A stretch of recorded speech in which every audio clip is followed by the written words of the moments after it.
me. All right, let's get this thing cracking. Like I need to get it cracking. What's up, man? Let me get my mic right. Let's do that. What's going on with y'all, man? Y'all better pop on in here. Y'all better get one of these. It's a chicken salad. Y'all pop on the late night chop up. We in here, right? What's up, late night crowd on Twitter, or as it's now known as X? The hell is that about? What's this thing? Are they going to officially call it X? What they going to do with this thing? They're all over the place with it. How y'all living though, man? We here. We are in here, ladies and gentlemen. Glad to have everybody in the building, chopping it up with me on the Twitter space. Glad to have y'all in here. Hope everybody had a nice, productive week. Hope everybody has been very prosperous this week. I hope you guys got your tickets to join us at the Hidden History Museum on August 12th, having the comedy vibe and also having a rap battle or rap contest, not necessarily a battle, but a rap contest. So you guys need to come on through for that. That's going to be off the chain. We're going to have a great time up there. Um, a lot of stuff going on, ladies and gentlemen. A lot of good stuff going on. Let me start getting my recording stuff together. The new deodorant announcement will happen probably tomorrow. We're ready to let folks know what's going on with that and the package that we have going with that. That's a great deal we got going on, ladies and gentlemen. You guys don't want to miss that. So y'all stay tuned. Follow me on all of my social medias to get information on that. And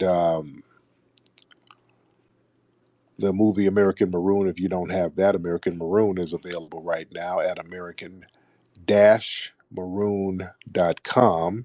It's very important that you get those films like American Maroon and the Hidden Colors films and so many others because they are definitely trying to erase our history, and there's a war on the minds or for the minds of our young people. We're really competing against what they got going on out here. They're working on our young folks, the Silky Hanas and the Sexy Reds and all of that stuff. I want y'all to understand, and not to down anybody for making a dollar, but we better understand warfare when we see it.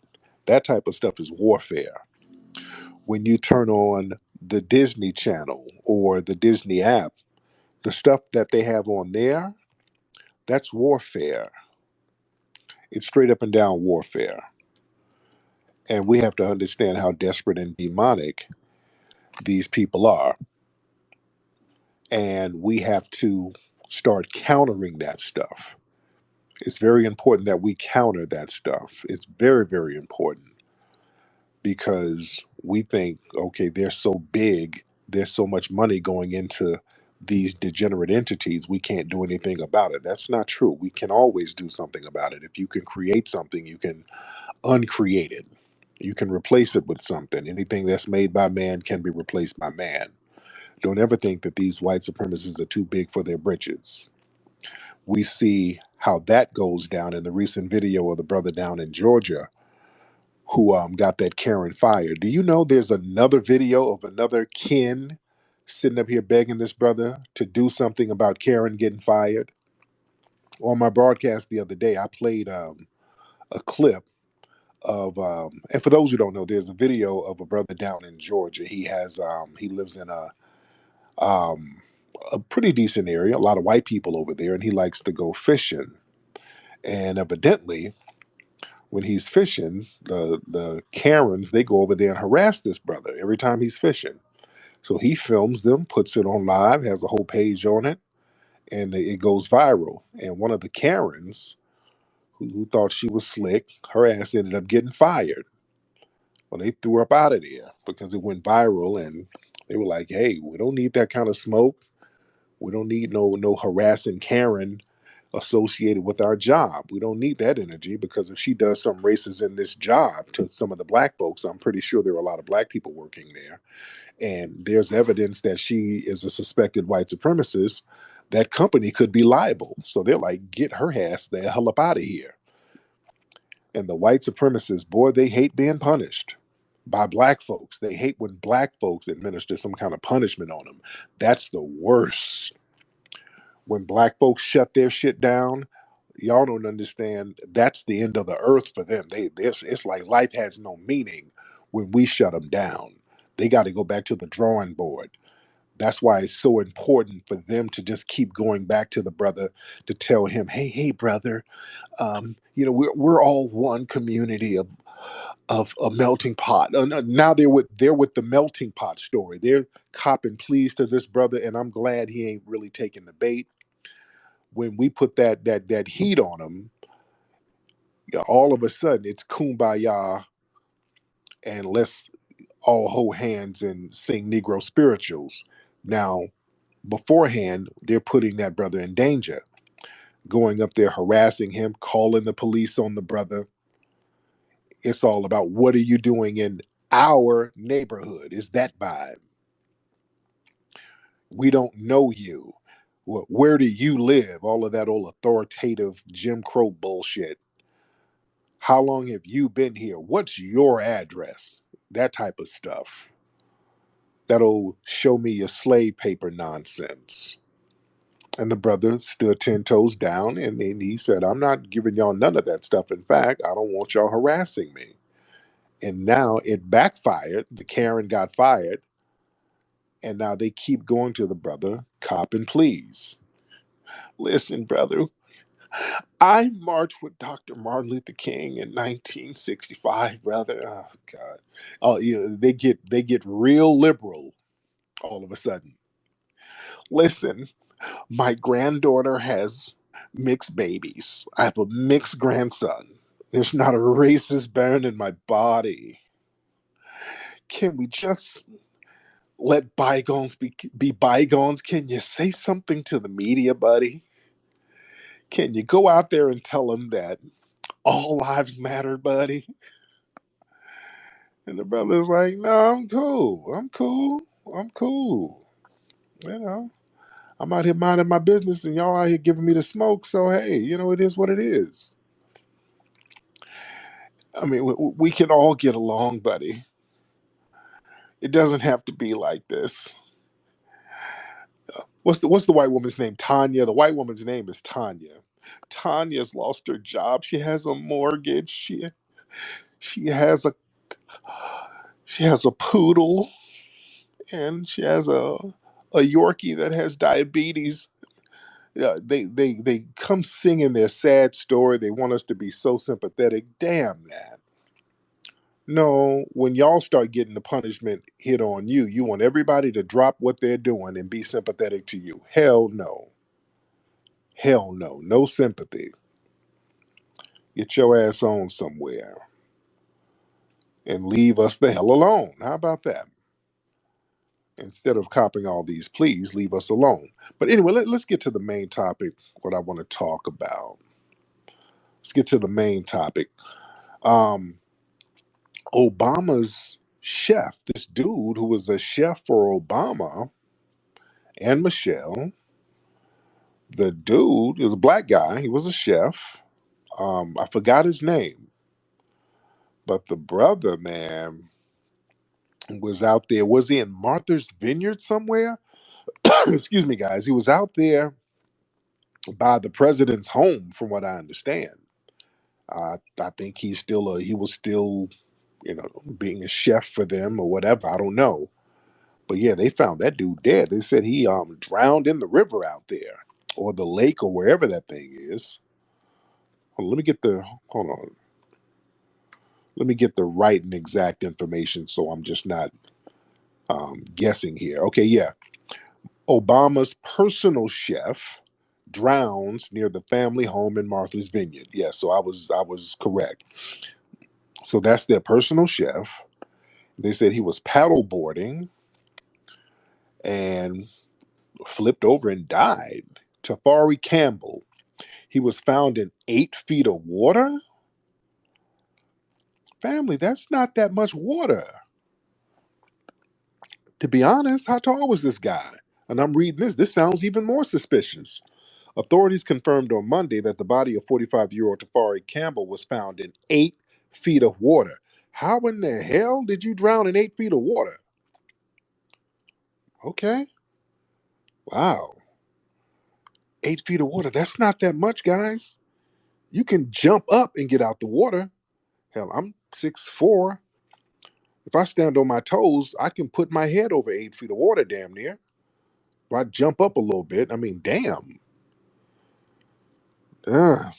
They said reports of possible drowning. They put possible drowning in quotes.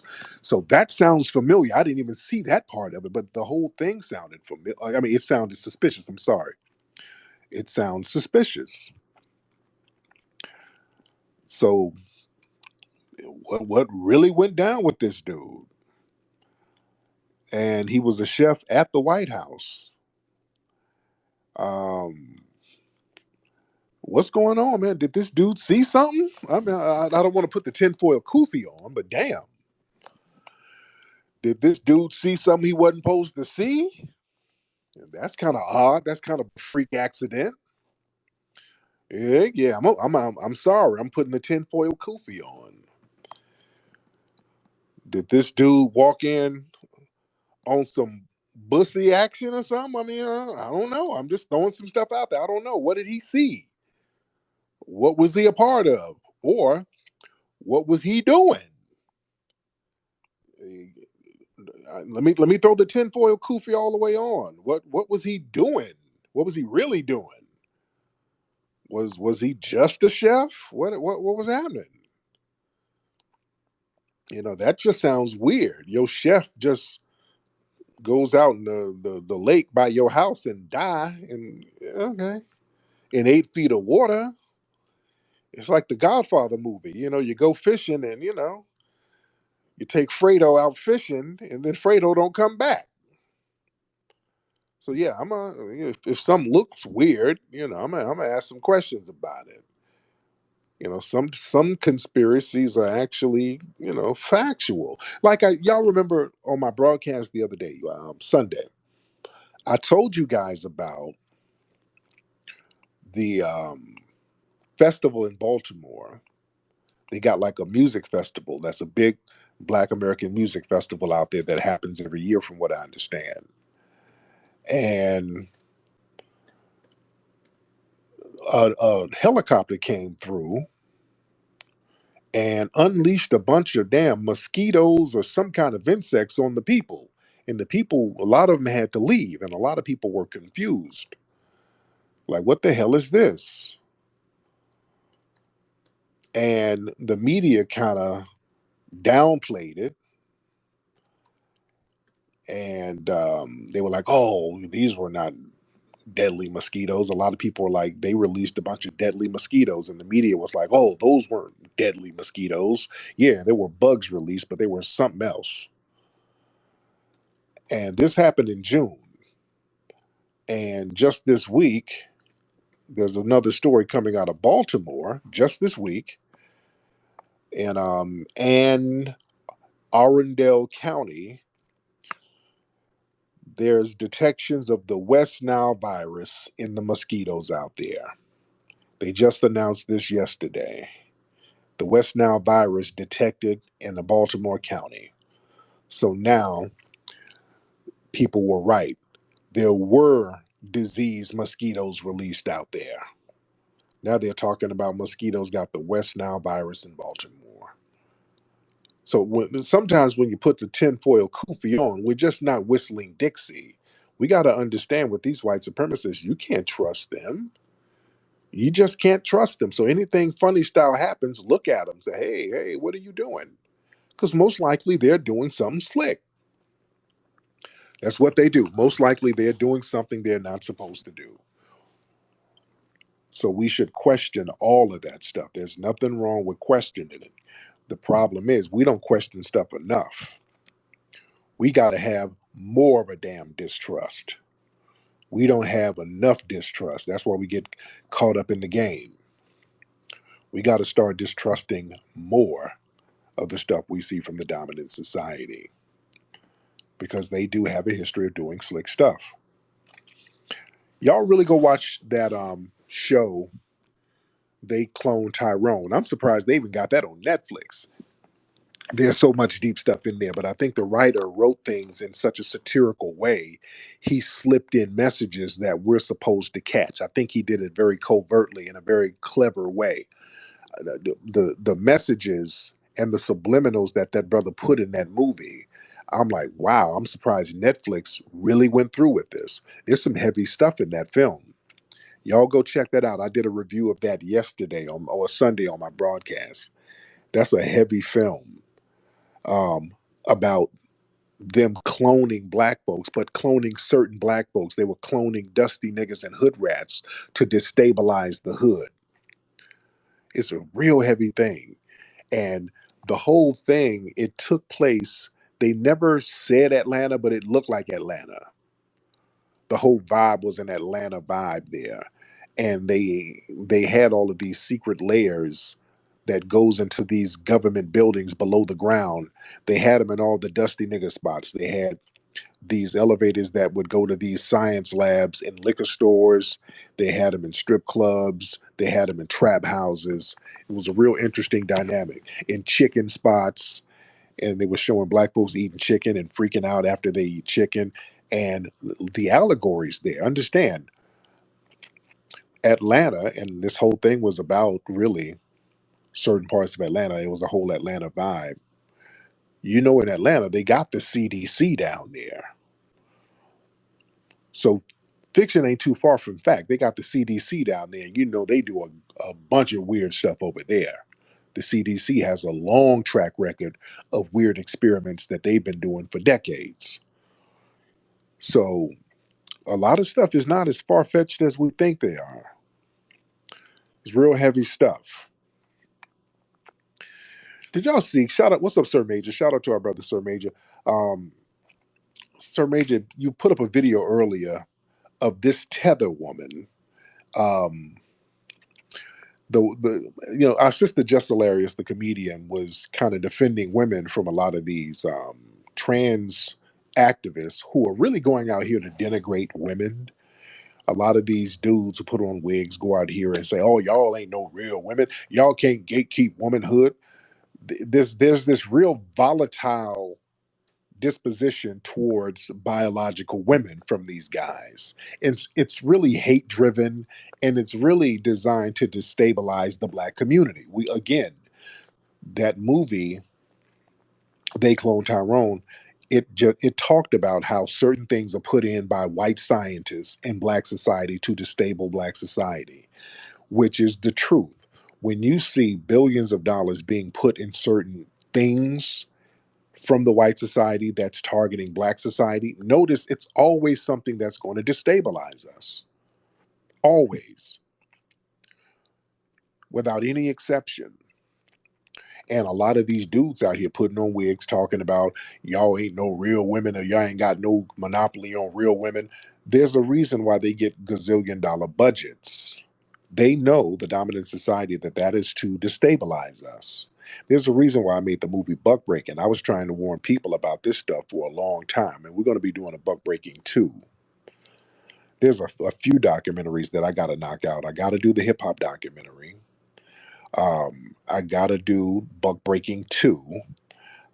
I'm going to do a documentary on foundational Black American hoodoo as well, because a lot of us don't know that part of history, which is a very pivotal part of our history that's been deliberately erased. How many of y'all know about that foundational Black American hoodoo and root work and conjure? That's another part of the game that's been hidden. That's a primarily foundational Black American driven culture that's been really swept underground by the dominant society. That's something that we got to tap back into as far as that knowledge. I'm going to break some stuff down. I've been promising people I'm going to talk about that and break a lot of that stuff down. I'm going to do that this week, possibly tomorrow.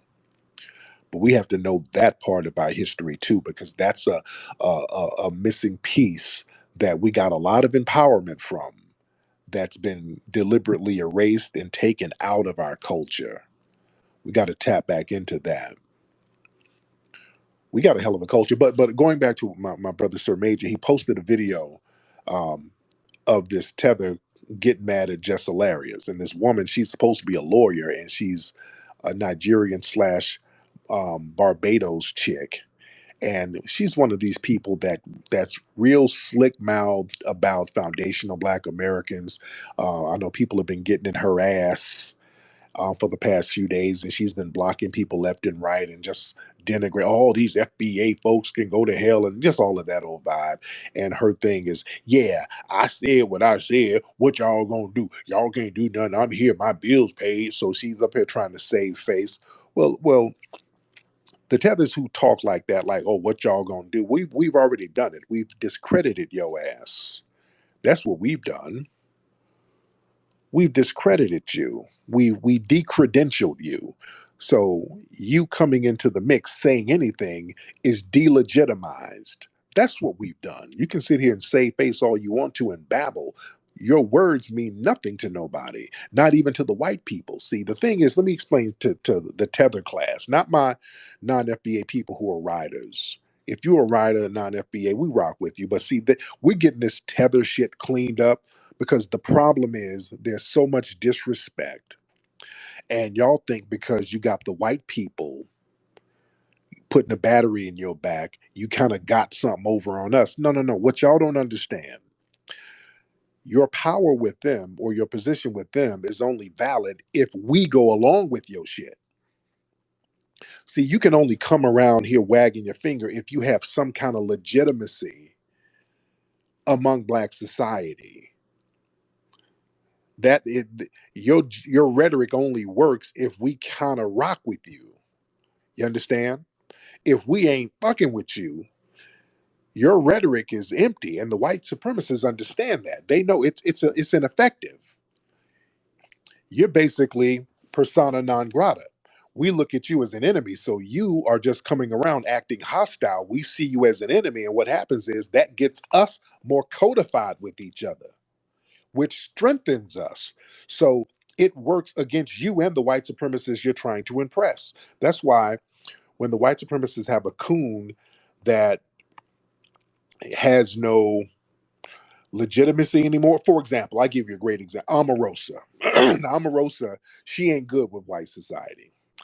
And she was kind of cool with Black society when she was checking the white folks, but then she started doing all that ass kissing when she got around Trump, and she started all that what about Black on Black crime, and Omarosa has a tether background herself, so she fell out. Black society was like, okay, you're a coon mammy, okay, so you have zero stock with us. We delegitimized her.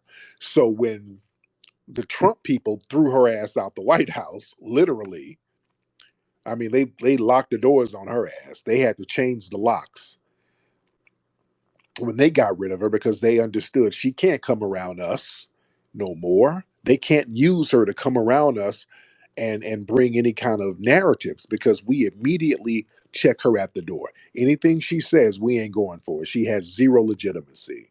So then they were like, hell, this nigga is useless. So they got rid of her. And then she tried to slither back to Black society.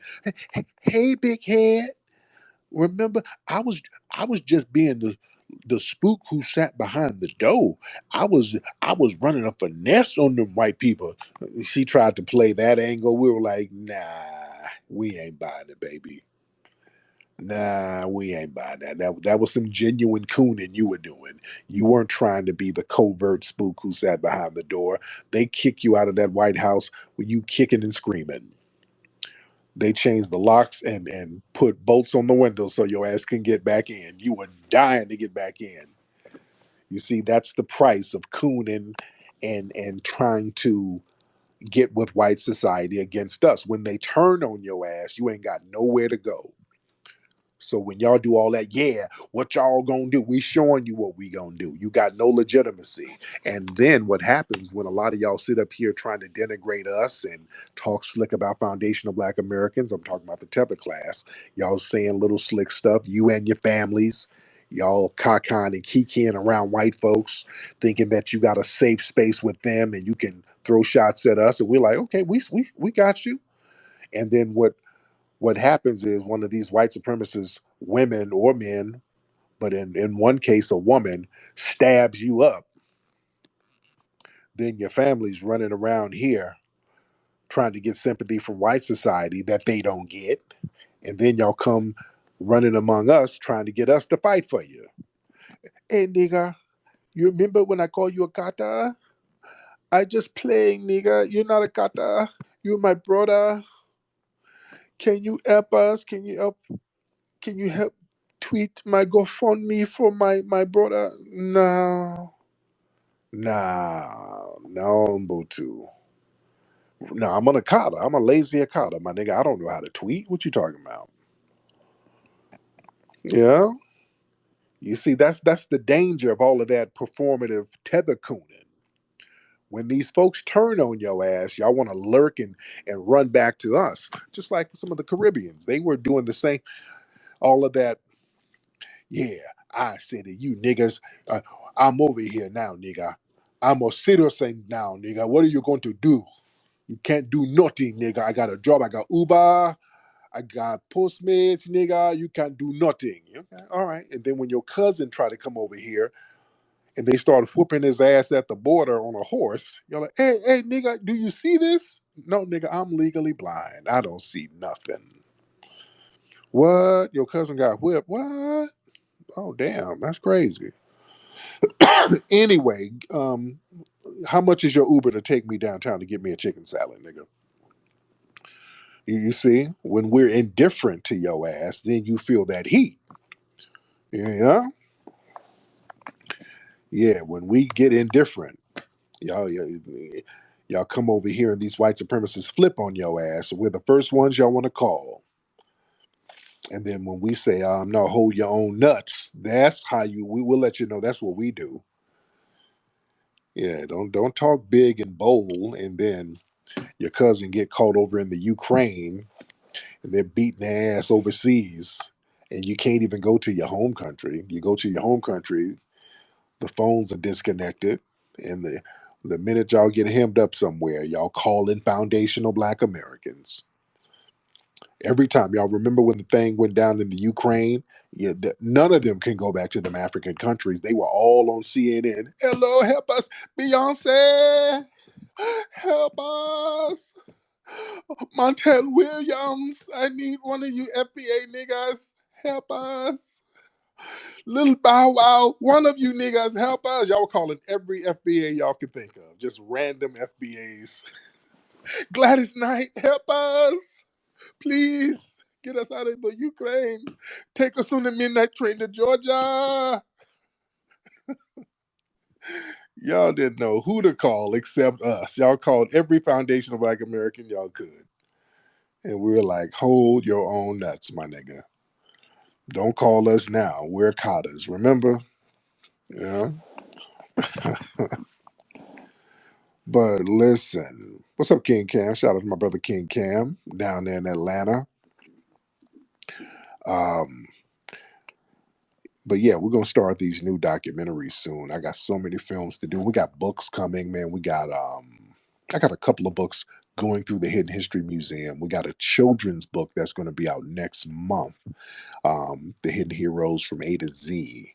That's a very good children's book. I can't wait for you guys to see that because again, we got to get our kids' minds right. I was down at the museum earlier with my kids, just kind of, you know, letting them do their thing. My son was giving people tours down there, and my son he wants to start doing tours. He wants to start showing people around and showing them what's what. So, and he's 6, which is good. I love that mindset because we took them to another museum here in LA. There was a Black Firemen's Museum in downtown that you guys need to check out. It's one of the oldest firehouses in LA, and there was some Black people at that particular fire station. And if you're in LA, go check that out. So we got to get our kids get their minds right early. It's very, very important to get their minds right early. Let me get some calls in here. There's a lot of people in here right now. A lot of people in here. How many people we got in here? Okay, we got quite a few in here. All right, let's get who's this dude? Oh, this is a troll account. This dude got my name in his troll account. What's up, dude? This is clearly a troll account. Got my name in there. Nasheed, what's up, Adolf? Hop on, man. Hello, sir. What's up? You got my name in your account. What's that about? First thing, your surname is in my account, not your first name. Your surname is in my account, sir. Got it. Got it. Yes. No, now where you from, brother? I hear an accent. Midwest. No, no, I'm no. born in Midwest. No. Where's your family from? I hear an accent. Where you from? What? Library, sir. And also, do you even know about me? I met you on IG on Instagram Live. You talked to me on Instagram Live before? I've met you on Instagram Live before. If you in case you don't remember me, you were bald, and I was in you were bald. Okay, brother. Are you scratching and mixing over there? Sounds like a record. No, Like Shaka Chaka Chaka Chaka Khan. Shaka Khan, let me no. tell you what I want to do. Shaka Khan, let me tell you what I want to do. Shaka Shaka Shaka Shaka Shaka Khan. I'm like, yeah, nigga, goddamn, are you an old school rapper? What the fuck you trying to say, Hello. brother? I'm trying to shit. Okay, let's get it together. All right, let's try it I'm just, again. I'm just, I'm just telling you. I met you before. That's all I'm saying. Okay, now you're from Liberia? Yes, Th- they're th- my parents, sir. My family is, sir. got it. Okay. Lord. Okay. So what's on your mind, man? What's on your mind? I just want to tell the audience that black folk are too gullible when it comes to a lot of things in America. Too gullible. A death can look like a suicide. I just wanted to say that someone's death can look like a suicide. Right. That's Yeah. true. That's true. All right, brother. Thank you so much because you're kind of struggling there, but it's okay. All right. All right. God bless him. God bless him. God bless him. All right. Let's get diamonds. Diamonds are forever. Let's get diamonds. What's up, diamonds? Diamonds are forever. What's up, diamonds? And we're waiting on Miss Diamonds. Waiting on Diamonds to get it together. And while we're waiting on Diamonds, let's get the great one. And then after the great one, we're going to get Sir Major. And then after Sir Major, we're going to get Silver. Let me just have everybody ready. Tariq. There you go. What's up, Sir Major? How are you, Oh, sir? good man. That last dude was funny. Thanks for sharing the video. Really Yeah. quickly. That attorney, I used to follow her because she has submerged herself into our social justice movement, where she would be vocal about issues that we care about, that affect us. Yeah. And that's what a lot of folks do, is they try to latch themselves onto us, or tether onto us, is the more appropriate term. And you think that they're genuinely for us, or that they're supporting our cause. This lady Yeah. used TikTok to go viral. So she's strategic, and maybe we can learn something out of a page out of her book. She used TikTok to get popular. She used Black American AAVE lingo to be relevant. So then, now Yeah. she's viral. Now she's relevant, and then she takes that and she starts going, hopping to network after network, trying to be a commentator. Folks aren't reaching out to her; she's reaching out to them, with this newfound fame and these numbers, as if she's somehow the spokesperson for Black Americans. Yeah. Right. And so what I knew that we had to do in that moment was delegitimize her, okay? To let white folks know that she don't speak for us, that she's not Right. us, and we not going to tolerate that. And so we had a duty to get on code and defend what was right. The other thing is that when she made these videos, I wasn't expecting my post to go viral, but when she made these videos, she called us Negro. I don't know if you caught that. She called us Negroes. Hmm. And then she started making the FBA ADOS comments. And so I knew that, we were on to something with that. And so shout out to the FBA family. But I got to give you credit, Tariq. If it was not for your teachings and the scholarship that you give us every other night, I would know how to construct my thoughts into combating anti-blackness from Africans. So thank you for that. Yeah. Yeah, that much respect, brother. And I got the game from my brother Claude Anderson. Claude Anderson is my teacher, and he's really the godfather of a lot of this stuff because Claude Anderson, for years, has been talking about us delineating. Claude Anderson, he has several books talking about how he would use the term Native Black American. That's where I get foundational Black American from. I just tweaked Native Black American because Native Black American, some people got that confused with are you Black and Indian? So I just tweaked his terminology a little bit and said, well, we're really foundational. We're not like the red natives. We're different because we're foundational Black Americans. So that kind of made more sense. So I just codified the term even more. But Brother Claude Anderson has been for decades talking about the uniqueness of foundational Black Americans. And damn near 10 years ago, I had him on my broadcast, and he was breaking it down how us talking about going and doing stuff with Africa, that's not popping right now. He really opened my eyes to that. If y'all remember, I got to find the clip of that where he was saying, hey, man, we can't be talking about Pan Africanism and going over there. They ain't really trying to build nothing. And, we got to get it popping here. Which shit, that makes sense. Not to denigrate anybody, but yeah, we gotta get stuff popping here. That's just the long and short of it, and that's what we're doing. And we are understanding our uniqueness as foundational Black Americans, and there's nothing wrong with that. There's absolutely nothing wrong with that. We're the only group who are. We're told that we're some kind of phobic if we look at our own lineage. Oh, us just acknowledging our lineage, they tell us that's a negative thing. That shows the the entitlement that so many people have with us carrying them. People are so used to us carrying them and us sacrificing ourselves so that everybody else can eat. When we pull up a plate, it's like, why are you being selfish pulling up a plate for yourself? Damn that. I want y'all to get off that guilt thing because they'll guilt us. Because we're caring people as foundational Black Americans, and we've always stood up and fought for other people. And now, if we don't do it, they try to shame us and guilt us because we're looking out for ourselves. Damn that. Don't you dare feel guilty, foundational Black Americans, for looking out for yourself. Yeah, man, it's long over damn due. That's why the reparations movement is so heavy right now. And we're not letting anybody guilt us no more. It's long overdue that we start looking out for ourselves. You hear my bug zapper? I got a bug zapper in here that be tearing these damn bugs up. Because I used to get ate up by these mosquitoes in here. Yeah.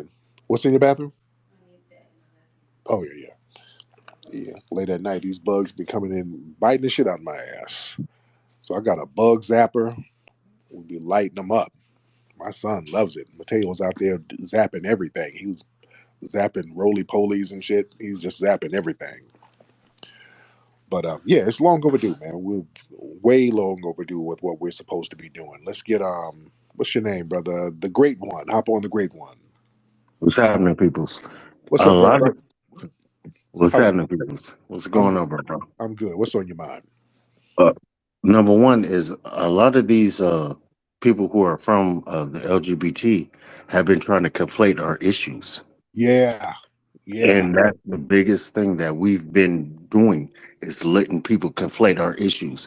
When it's a black issue, it's always a black and brown issue. When it's a black issue, it's always a black and trans issue or LGBT issue.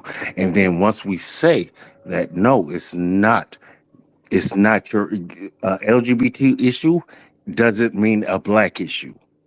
And right. then once we say that, they look at us and they say, well, goddamn, well, no, it is. We're both the same. No, we're not the same.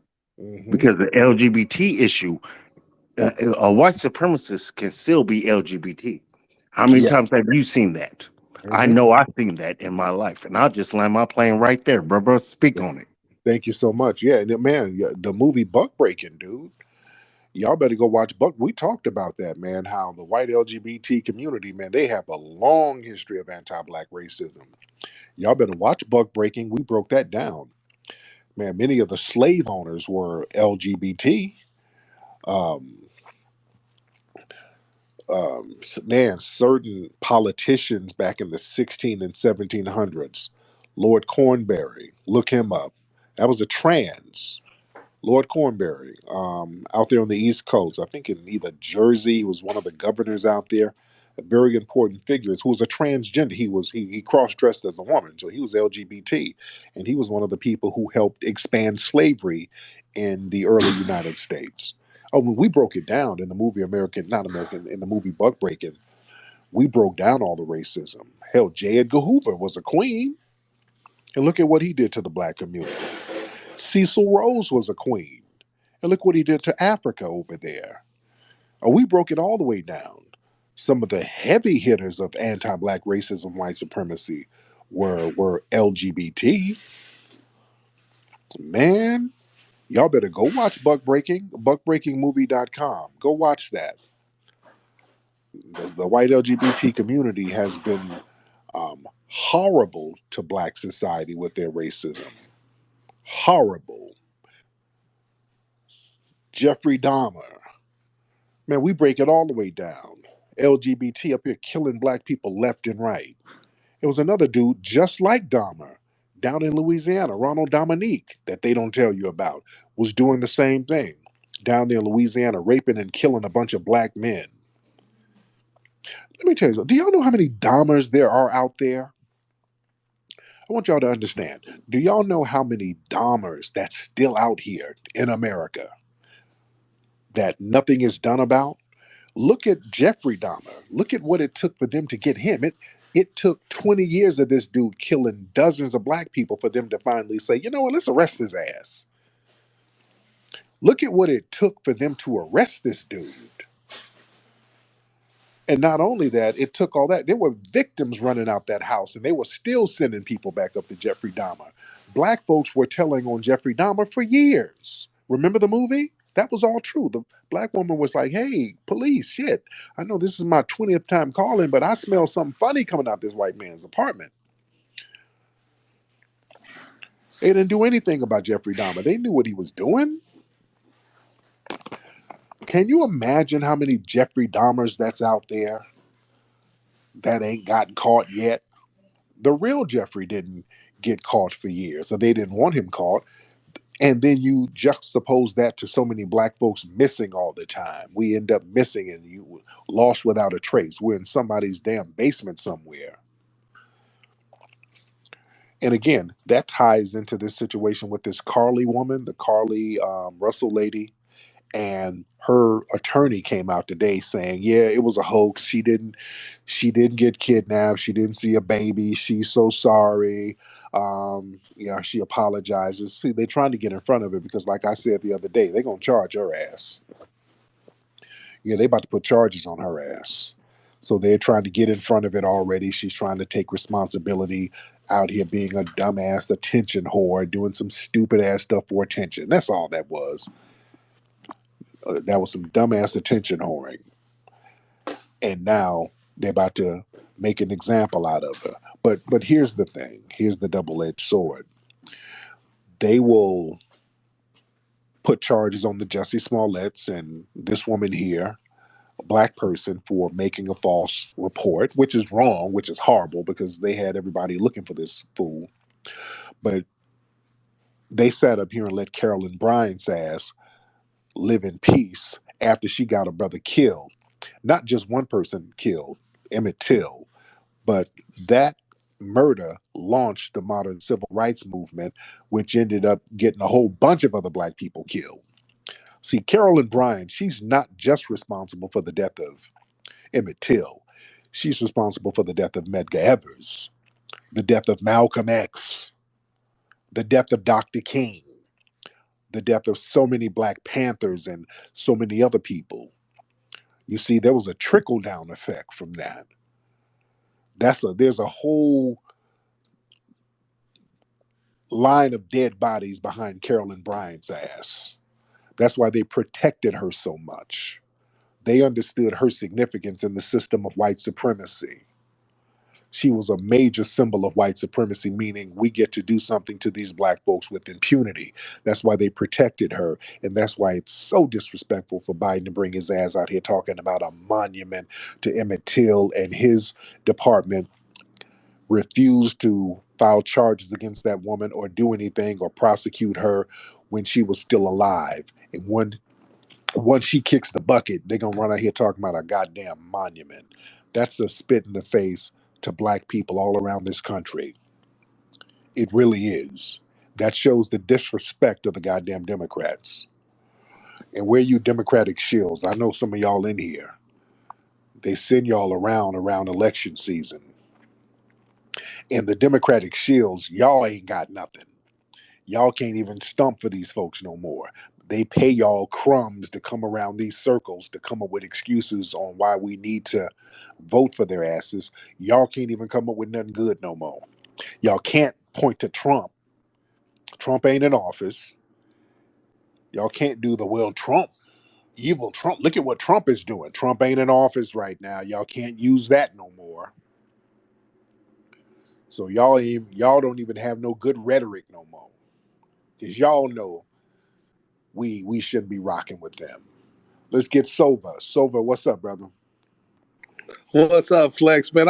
How you doing, bro? I would I'm just want to good. say, good looking. I appreciate you, man. Too. You always pushing the culture forward. I think we all share that same sentiment. We all respect you and love you for that.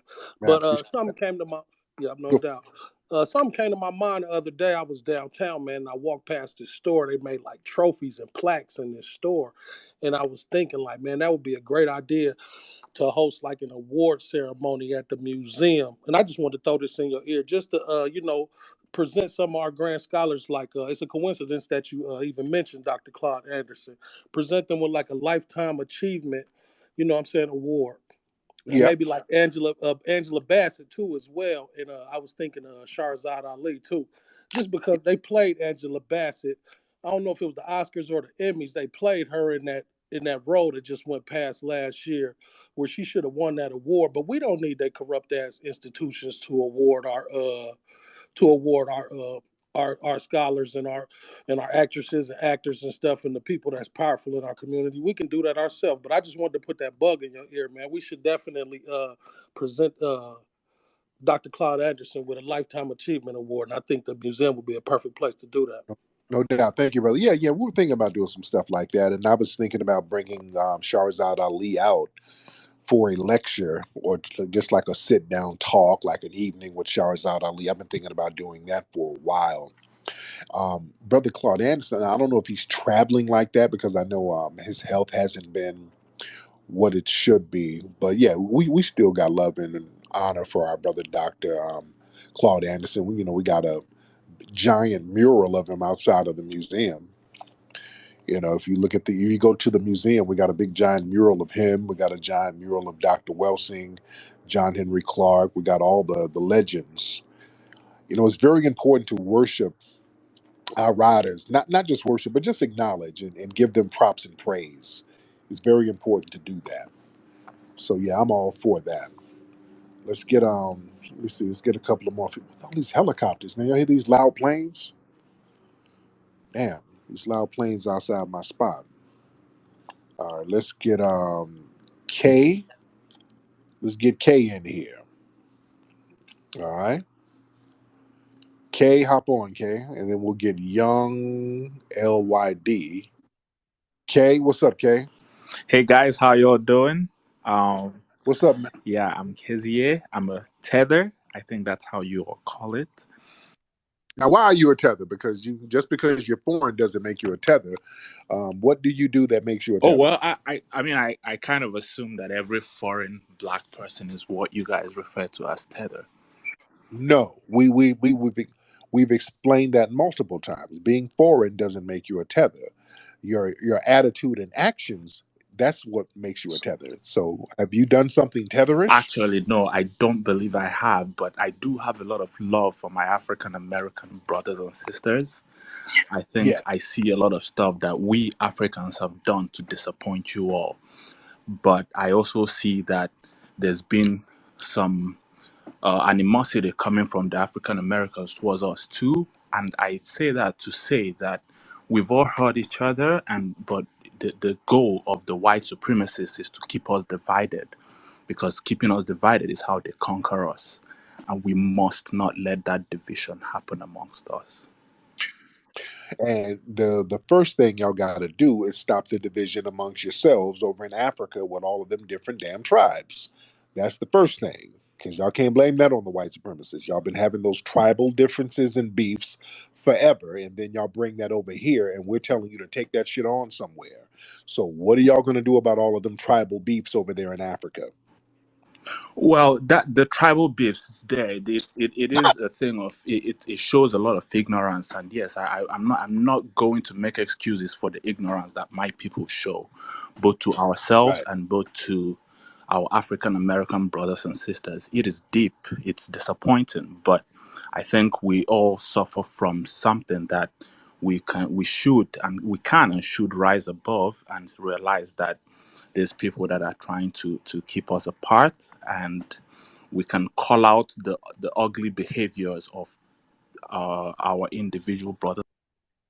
Okay, brother. Not okay. I had to, he's tether explaining now. Okay. Then he starts getting into cliches. See that I don't want to hear no cliches. Y'all don't come to us talking about divisiveness. Let me tell you something. Foundational Black Americans are the most codified people who are black on the planet. The white supremacists are very codified, but as far as codification, no group of black people on the planet are more codified than foundational Black Americans. We get on code with each other enough to be effective. Yeah, we got our beefs here and there, but enough of us get on code to be effective. You understand what I'm saying? All of these other places where they're black people, y'all don't get on code with each other. And then y'all bring that lack of codification over here to us. And then when we say, hey, nigga, you off code, y'all want to tell us, nigga, you can't do nothing to me, nigga. I have a white man who give me a job. Or you can't do nothing, nigga. My bills are paid. I drive a Uber. I drive a Lyft. You can't do nothing. Y'all get on that bullshit. And then we're supposed to be on code with you? No, nigga. Y'all take that on somewhere. Y'all got to get that tribalistic thing together over there. Y'all got to get that together there first, because we don't have animosity towards you. We're just not letting you be spokespersons for us. We're not letting you come around us. Like there's a video that we circulated of this damn first generation Nigerian tether going up to these school board meetings talking about we don't need this, we don't need reparations, we don't need handouts. I'm like, nigga, you ain't even qualified to get no reparations. How are you gonna come up here and act as our spokesperson? See that type of shit. Yeah, you gonna get checked. Y'all got this thing where y'all ain't supposed to get checked. Yes, you gonna get checked for coming around with that off code ass nonsense. And it's always Tether's doing that. Every time we look up somebody at some meeting talking about we shouldn't be getting nothing, it's always a Tether. That's the problem. Don't come around us talking about we got animosity. No, we are checking your cooning. You're not getting away with that no more. Y'all were on easy street for a long time. Y'all were getting away with that stuff for a long time. And then we start asking questions.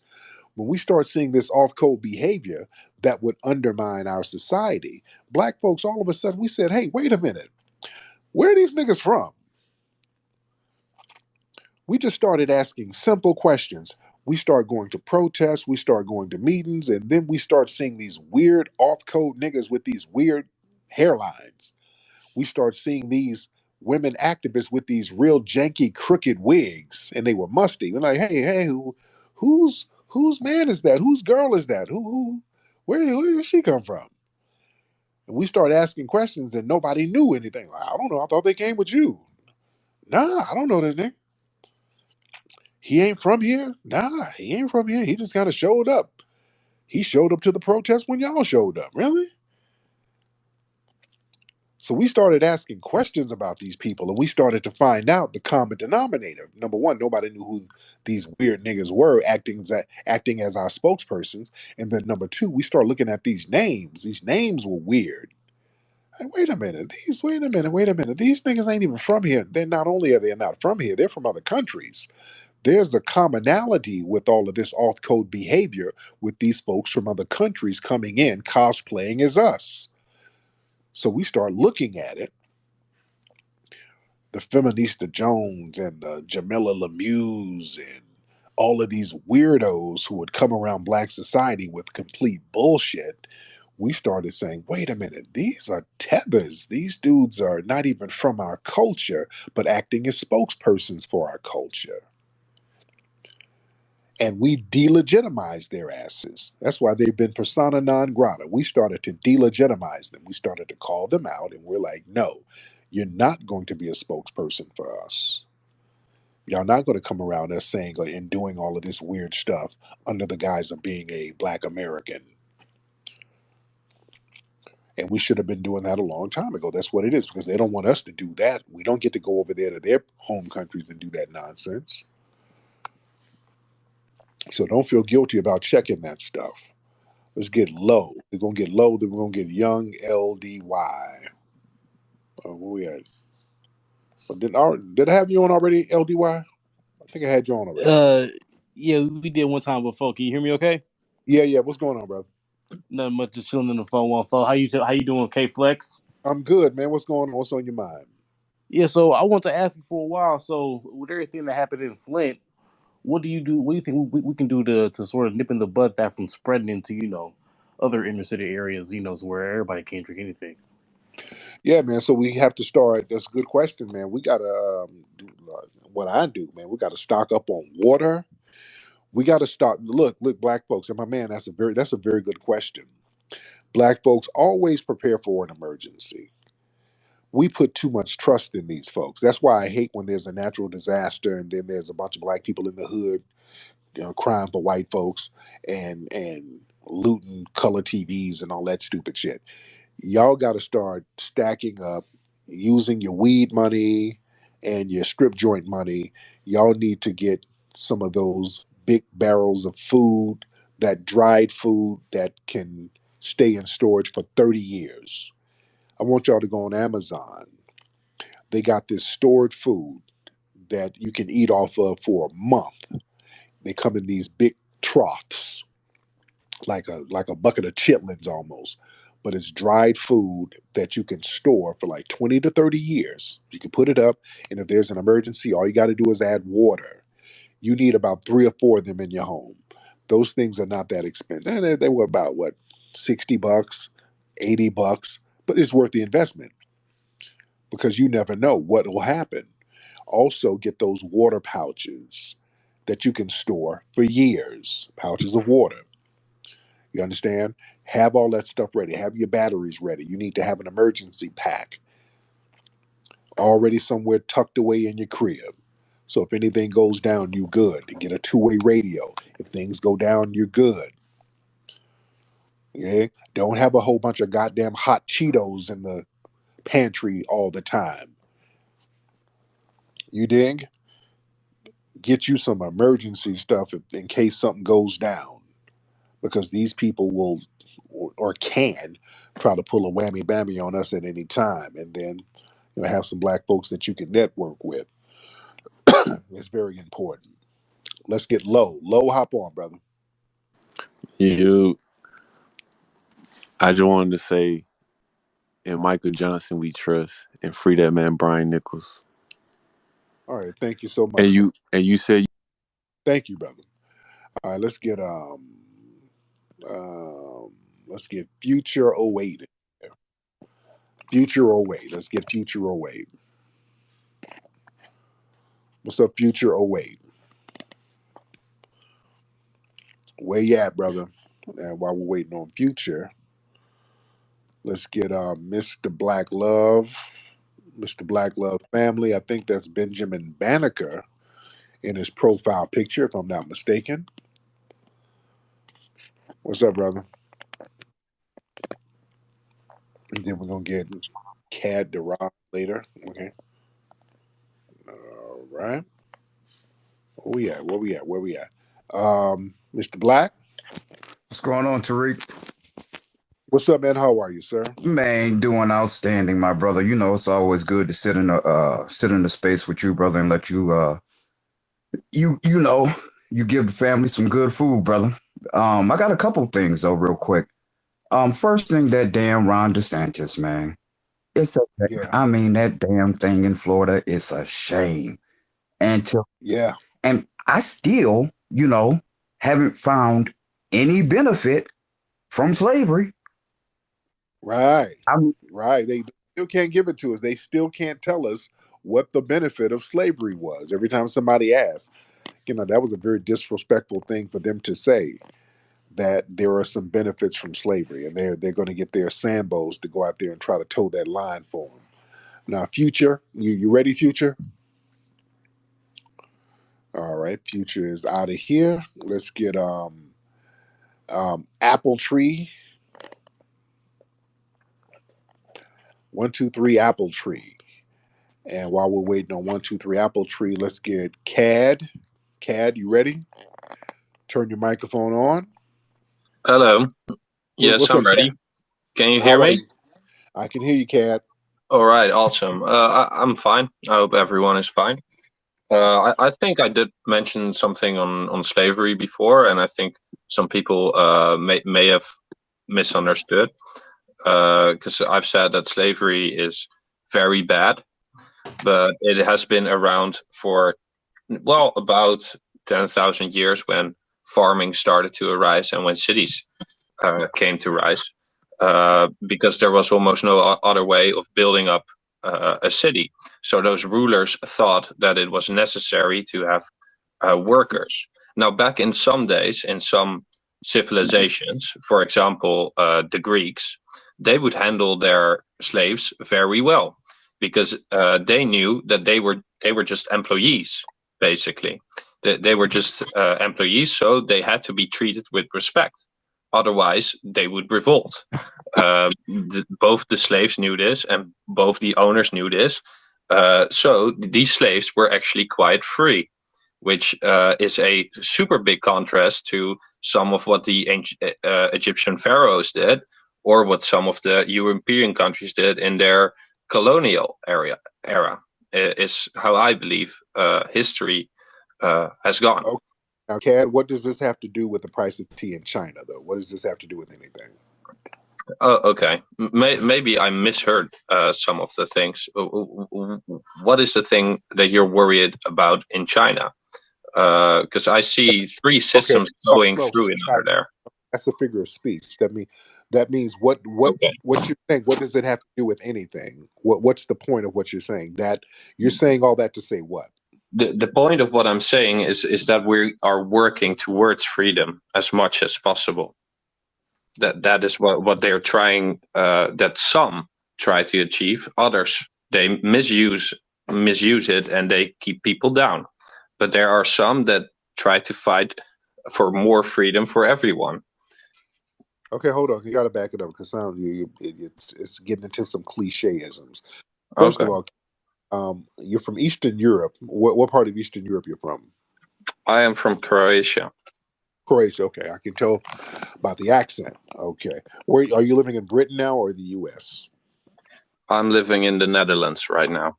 Netherlands. Got it. So you're saying, because it almost sounds like you're trying to justify slavery. Is that what you're doing? That is indeed what I'm doing.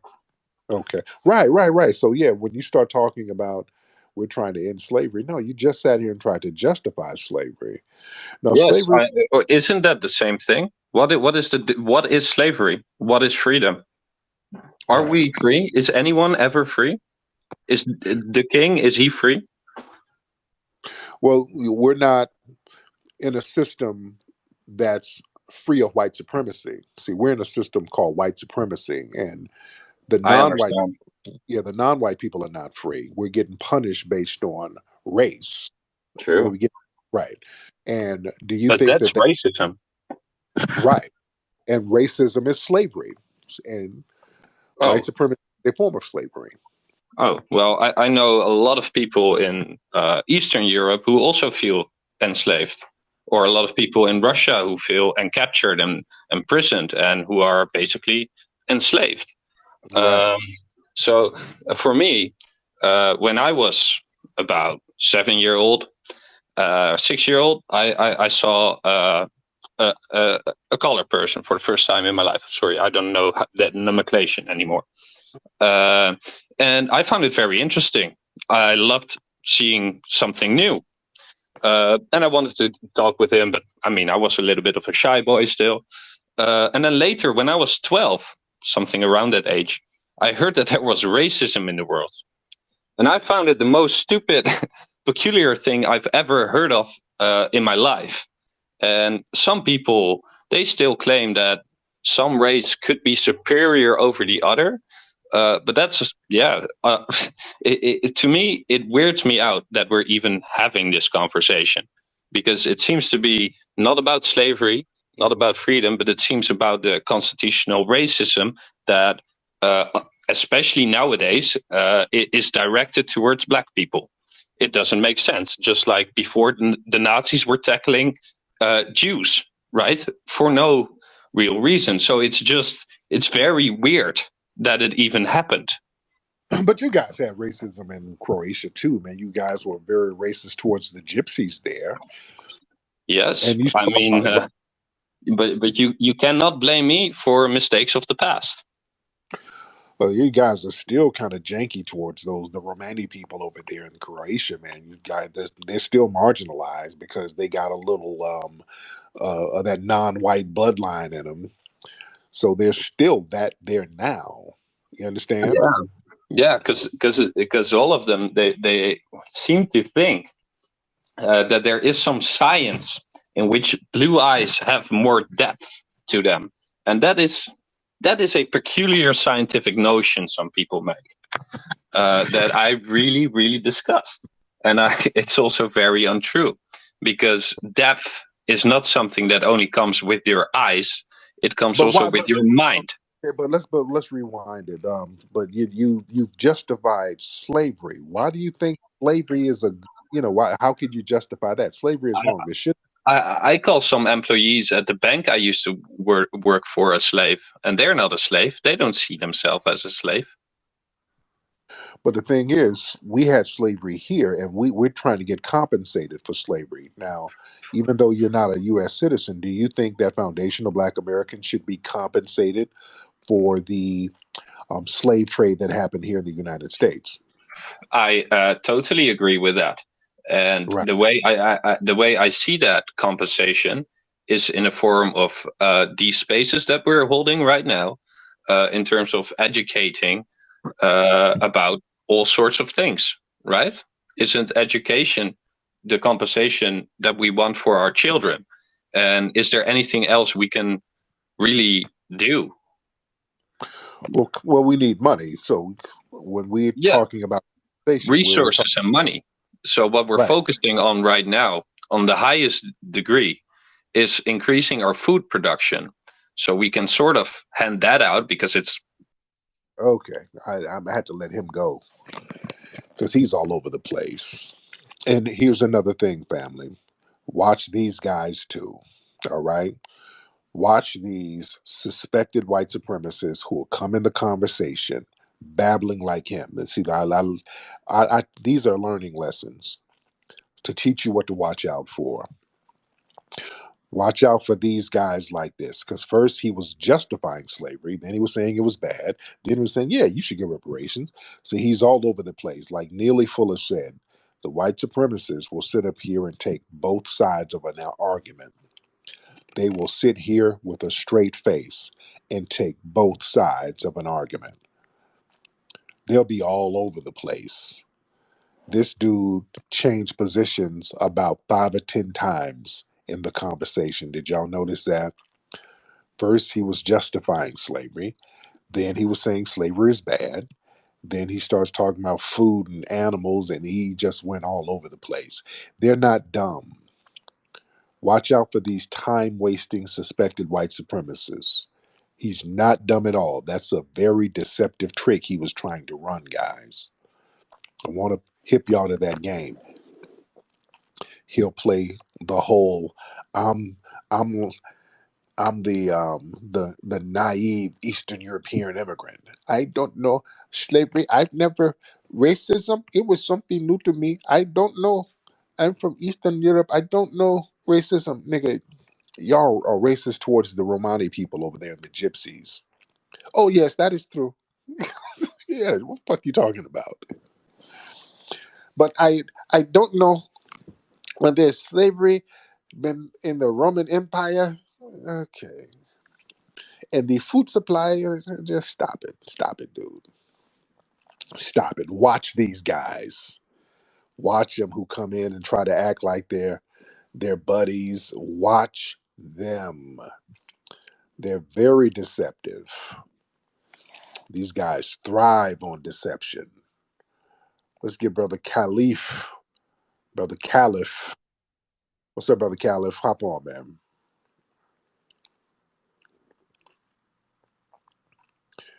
Waiting on Brother Caliph. And while we're waiting on Caliph, let's get Oliver.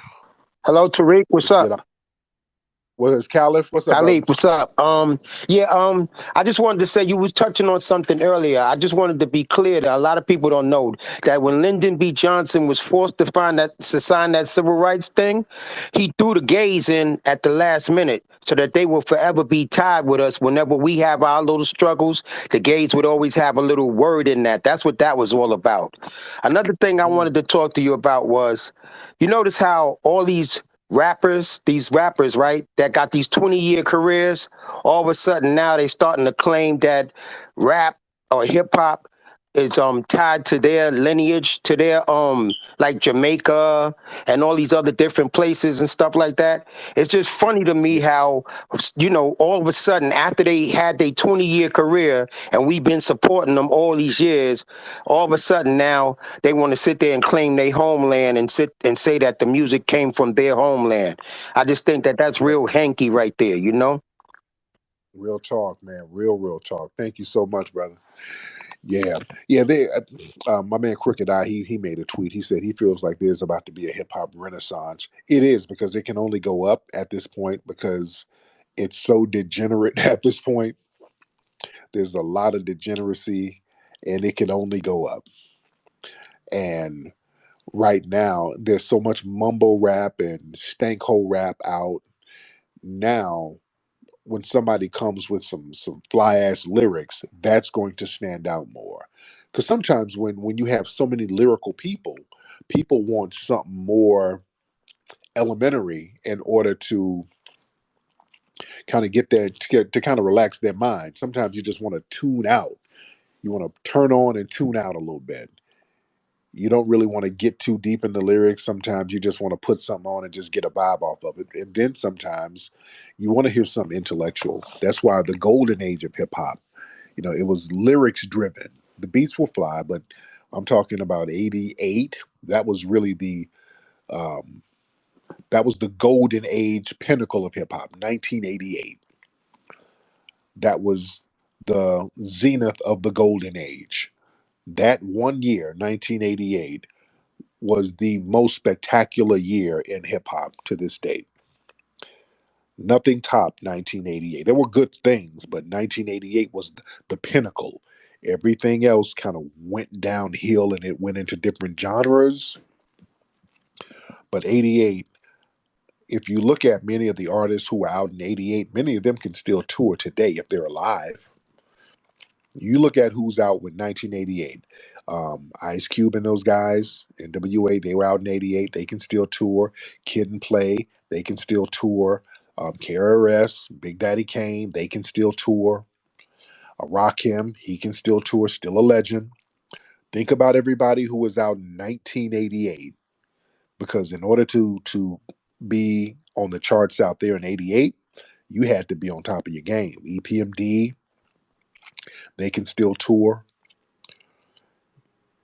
that that was the year of the dogs, man. You had to come in there like a dog, man. You had to battle the other big dogs. You had to go in fighting. You had to have a unique style.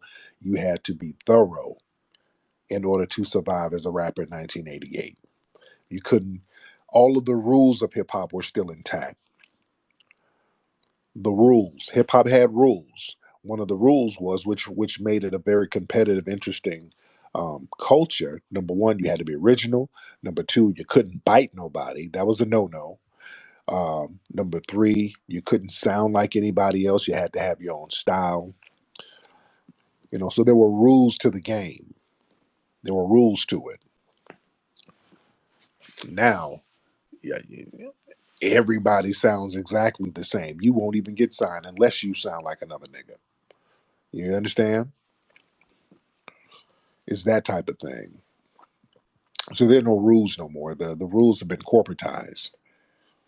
And let me tell you something. Another thing about hip hop now is that niggas let the corporate structure drug them out.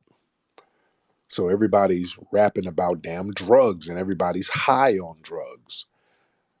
And they let the corporate structure make drugs a cool thing. If you look at the 80s, the hip hop genre, the hip hop community collectively were anti drugs. Think about that. Where are my people who were around in the golden age of hip hop? The song Self Destruction, that was anti drugs. A lot of the songs were anti drug. Even, some niggas might have been high, but the whole energy, the hip hop community took it upon themselves to say, hey, no dope, no drugs, especially crack. The only reason crack cocaine is negative to this very day is because the hip hop community made it negative. You understand me? It was the hip hop community that made crack cocaine a negative thing, and it's negative to this day. It is not cool to smoke no damn crack. Hip hop made it negative. The rap game, the rappers said that's not what you do. Now, if you look at the drug game now, popping mollies, they think that's cool because people rap about it. Designer drugs, Percocets is cool. Niggas rap about it. They make it seem cool. That's not cool, but you think it's cool.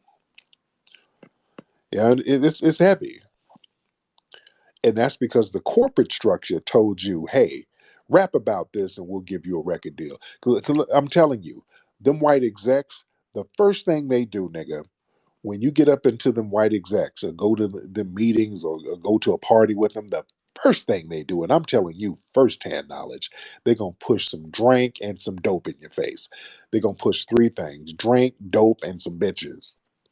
That's the first thing. They got a whole cachet of broads that they're gonna throw on you. They got a whole bunch of drugs they want you to try. They're gonna introduce you to all the new designer drugs. Those white execs do that shit. I've seen them do it. I've been to some of those parties. That's all they do is try to get niggas to try shit. Hey, drink this, smoke this, snort this. Come on, let's party. That's all they do. And I've seen this going back into the early 90s. They were trying that shit. So just imagine what they're doing now. I would hang out with record execs back in the day, and I had friends in the music industry, and man, it was just them white execs trying to get niggas doped out. You know, it's a real interesting dynamic. So that stuff is introduced to us by those in the corporate structure. They introduce that stuff to us. Speaking of white supremacists, what's up, Daisy? We got the Daisy caller. Well, you white supremacists be up real late. Daisy, what are you doing up this late? Did you run out of gas in your trailer? Lord. Uh, Let me get Daisy in here real quick. She's a suspected white supremacist woman. She's been on before. What's up, Daisy?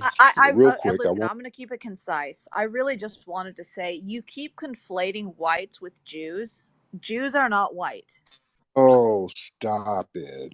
Then why they're labeled as white on the census because forms, ma'am? because of Jews, because they want to be conspicuous. They want to subvert. They are subversive. They are bad actors, and they are the people that enslaved But black people. so White people did so not enslave black people. It was the okay, stop it. There were several non-Jewish slave owners who I'm were listen, white. What are you listen, talking about? listen. I'm not saying that all white people are innocent. Listen, Tariq, I think we can actually level on this. I do agree. Ma'am, I don't want to hear white supremacists babble. Stop it. All right, let me get some more people. Smiley, hop on, brother. I'm not about to hear no white supremacist Yo, lies. yo, what's up, Tariq? What's up, Smiley?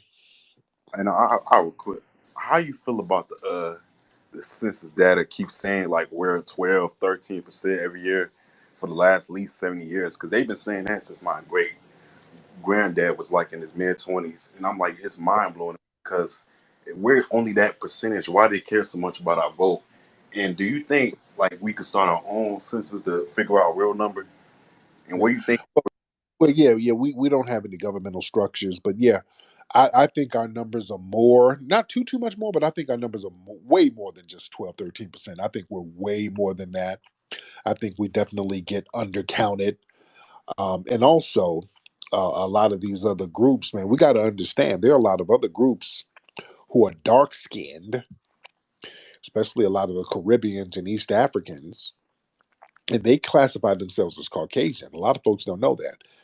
A lot of folks don't know in the Horn of Africa, when they come over here, they are allowed, even though they're jet damn black, to classify themselves as Caucasian. There's a reason why they be talking crazy when they get in these rooms.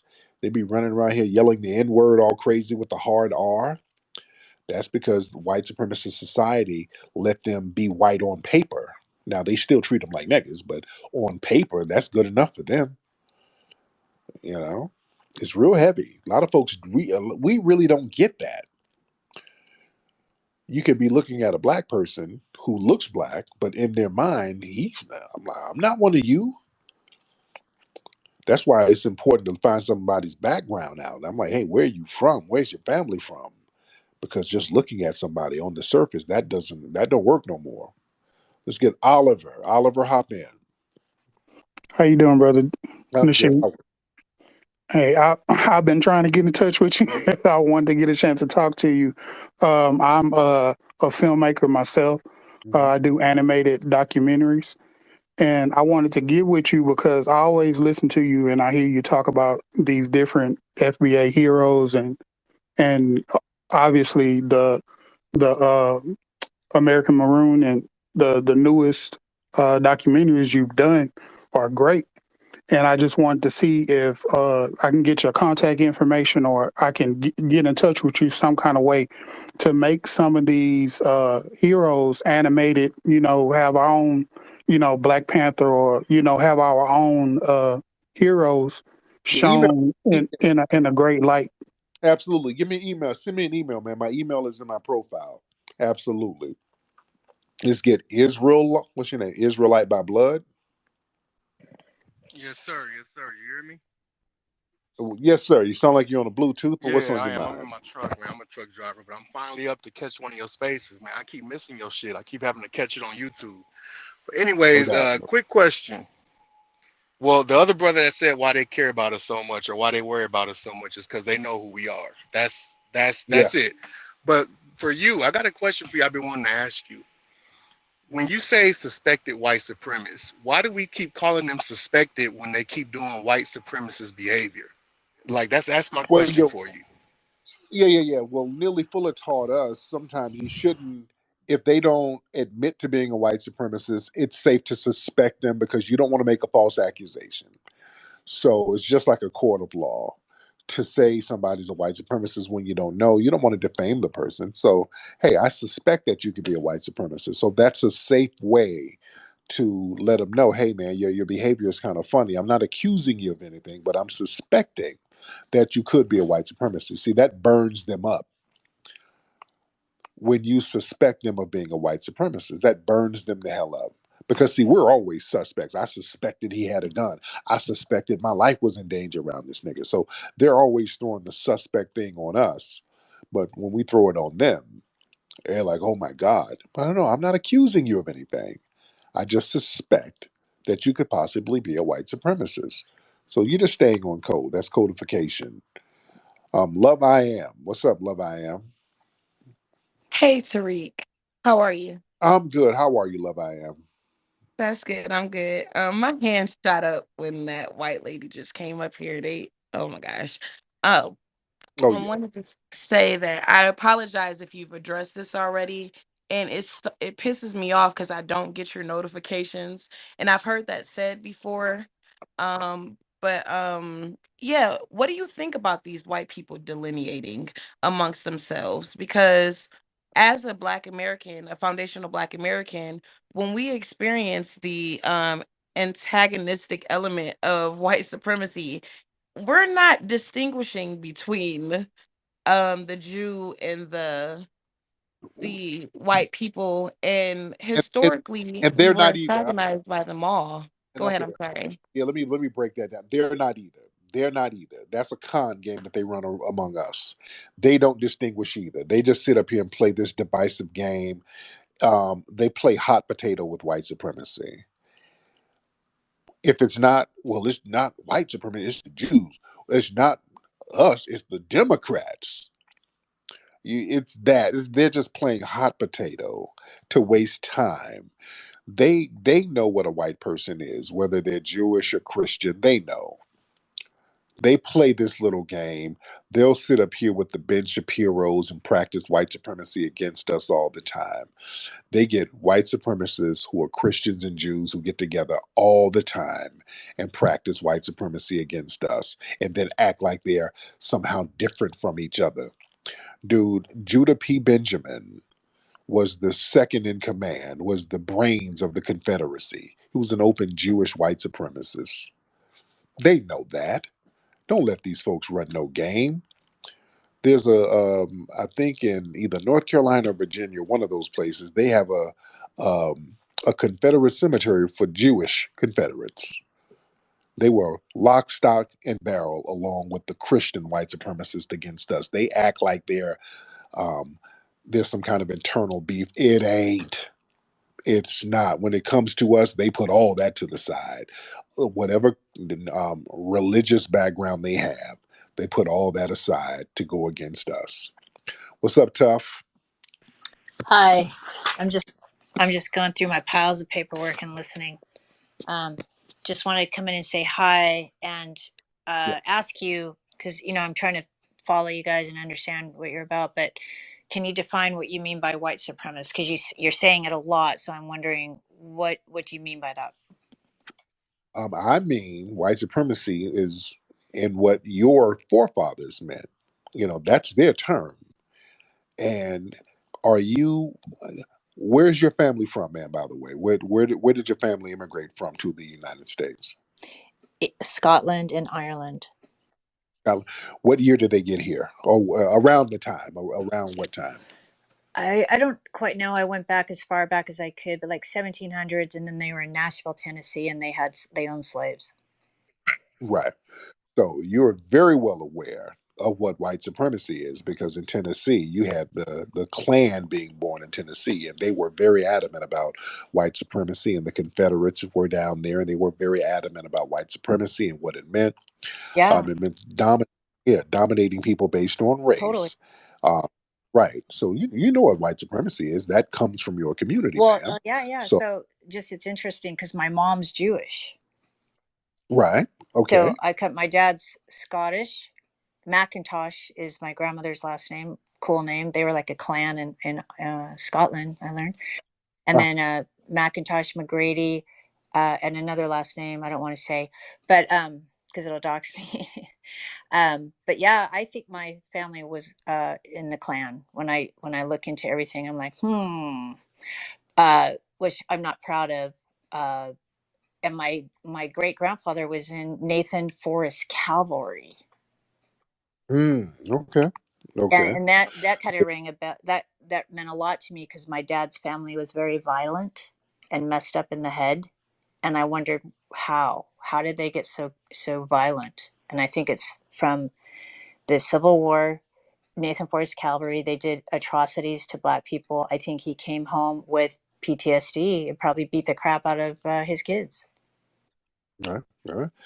Well, yeah. So you are very well aware, and you understand what white supremacy is. So yeah, whenever a person in the dominant society says, "Hey, what's white supremacy?" You know better than me because you live in that society and you see that it's still practiced on a daily basis. You don't maintain a system like this that's so thorough and so sophisticated for this long without it being reinforced on a regular basis.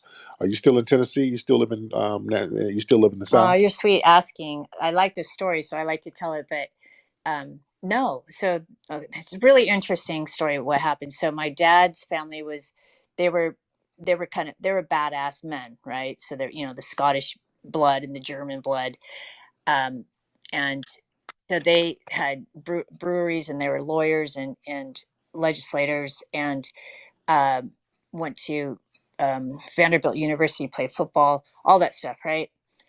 My migrated to California, so I was born in in Los Angeles, and my mom, he met my mom.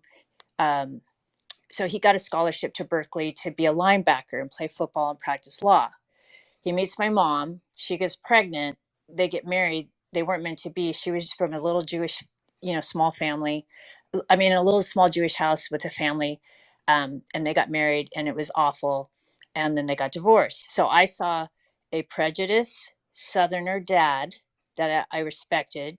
And he was, you know, just a lot of cool things about him too, but also a jerk. And then my mom's Jewish family that was all kind, sweet, and led Black people, Hmm. and have all these stories of how they helped Black people in the Civil civil rights. rights movement. And Now, how did they help Black people in the civil rights movement? okay, so my grandfather in World War II was very proud of the fact that he taught Black people Morse code, and no one, apparently, like other white officers, wouldn't. So he did. And so he's very Okay. proud of that. And then he was a mailman in Los Angeles, and they were Jewish in Los Angeles. They went to LA High, and they're very persecuted for being Jewish by the Catholic social club there in the Hollywood Rich. Okay. And then she met my dad, and then she ran his law practice. And my dad would say prejudiced things to me about Black people, and I was a little kid, and I'm like, what? And I didn't like it, and I'd stand up to him and say, that's not true. And he left it alone because he saw I wasn't into it. But he was weird, the stuff he'd say. Mm, and okay. and Okay. so it was cultural, right? Like, and then in Los Angeles, I'm from Orange County, I would go to LA and party, and that was in the 70s and 80s, and to me, I felt like prejudice was non-existent. Okay. All right. All right. But all right. But thank you so much. Okay. All right. She's kind of babbling. Yeah, she lost me on the Morse code thing. Okay. Yeah. Yeah, your family taught Black folks Morse code. Okay. Family, the concept of Morse code, that was some shit that we created as foundational Black Americans, even with the drums over here. The first Morse code was drums, all right? that right there kind of threw me. Family, foundational Black Americans, we knew ways of communicating that nobody could understand. Man, we were hitting them drums. They had to take them drums from us. Then we would use Morse code or codified beats with our bodies with the Juba dance. Come on with this history. Let's get that.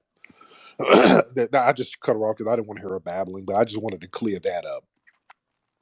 Whether you taught some Black folks Morse code, certain when you see the Greeks dance, when y'all see the step dancing, that comes from something called patent Juba. That was something that we were doing. That was a war dance that the runaways and the maroons, they would pat their bodies in a rhythmic pattern because they took the drums from them and they were communicating messages with their bodies. Okay, that's where some of the Morse code was coming from. We were using Morse code with quilts that our sisters were making during slavery. You know, how many of y'all got the grandmas with them real intricate quilts? How many of y'all had them grandmas with the quilts with all them real weird patterns on it? That comes from foundational Black American culture where the sisters were making quilts and they were putting codes in the quilts on how you can get the hell up out of there. They would put codes in them quilts to let other people know and hang them up to let them know. It was like a map. It was secret messages in the quilts that the white supremacists didn't understand. Boy, we knew Morse code and how to communicate with each other. In fact, during the Civil War, the reason why the North was able to win, they were using Maroons from the Great Dismal Swamp to get coded messages through the swamp to the South because nobody white could penetrate the swamp. The swamp was a communications hub. We knew how to communicate secretly with each other. That's why the term "I heard it through the grapevine" came out of foundational Black American culture. It comes out of the swamp. That's where that term comes from. When you got a message in the South from somebody and white massa asked the black slave, "Hey, where'd you get that information?" The enslaved black person didn't want to snitch on nobody. So they say, "I got it from the swamp," or I heard it from the grapevine. That's a way to say, I got it from the swamp and I'm not going to snitch on who told me. I just heard from the grapevine. That's called codification, family. We need to understand how deep and rich our culture is. So yeah, when somebody said they done taught us some Morse code, oh, okay, all right, okay, all right. Bless her heart though. And she sounded like she was gonna be one of them babblers. Yeah, no. But I digress. Let's get Marlo Manny in here. Let's get Marlo in here. What you doing up this late, Nikki the God? I see you down there, beloved. I see you down there, D Tubman. Marlo, what's up, brother?